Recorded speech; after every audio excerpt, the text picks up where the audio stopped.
High friends, welcome back to my channel your Joymou channel. তোমাদের অনেক অনেক স্বাগত। এই ব্লগটা দেখে বুঝতে পারছো যে এটা শিব পুজোর ব্লগ। গেল শুক্রবারে কিন্তু শিব পুজো হয়েছিল, তো তোমার সাথে ভিডিওটা শেয়ার করা হয়নি। আর যে দেখো ভোগেও রান্না করছে ঠাকুরের, ওটাই কিন্তু আমি বসে বসে রান্না করছি, লাল জামা পরা। তো ভাবলাম তোমাদের সাথে ভিডিওটা শেয়ারই করে দিই যখন আমার কাছে রয়েছে। তো তোমরা সবাই জানো যে ফাল্গুন মাসের চতুর্দশীতে কিন্তু পুজো হয়। তো এবার কিন্তু চতুর্দশীটা দেরি করে লেগেছে, রাত 8টা থেকে চতুর্দশী লেগেছিলো। তো আমরা টাইম পেয়েছিলাম সব কিছু করার, আস্তে আস্তেই সব ভোগ রেডি করছিলাম। তো ওইদিকে দেখো পুরোহিত মশাই কিন্তু পুজোতে বসে পড়েছে, পুজো করছে। আর আমরা সবাই মিলে পুজো করছিলাম, বান্ধবীরা কাকিরা। অনেক কিন্তু মজা হয়েছিল, মনে হচ্ছিল না যে আমরা কেউ বসছিলাম। হাসি ঠাট্টা, রাত জেগে ফোন দেখে যে যার বয়ফ্রেন্ডের সাথে কথা বলছিল, এইভাবেই কিন্তু আমাদের রাতটা কেটে গেছিলো। তো তারপরে আমরা সবাই প্রহরে প্রহরে কিন্তু জলও ঢেলেছি, 12টার সময়, 3টের সময়। তারপরে হচ্ছে সকালবেলা 6টার সময় স্নান টান করে পুজো দিতে হয়েছে, জল ঢালতে হয়েছে। প্রচুর ঠান্ডা পড়েছিল।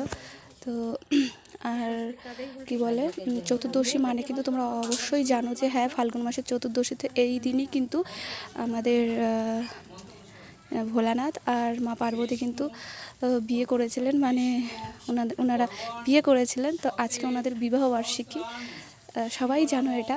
তো সেটার একটা আনন্দ ছিল। তোমরা অনেকেই জানো না শিবরাত্রি কী। তো আর কিছু বলার নেই, ভিডিওটা দেখতে থাকো। যদি ভালো লাগে অবশ্যই লাইক এবং শেয়ার করে দিও।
এইটা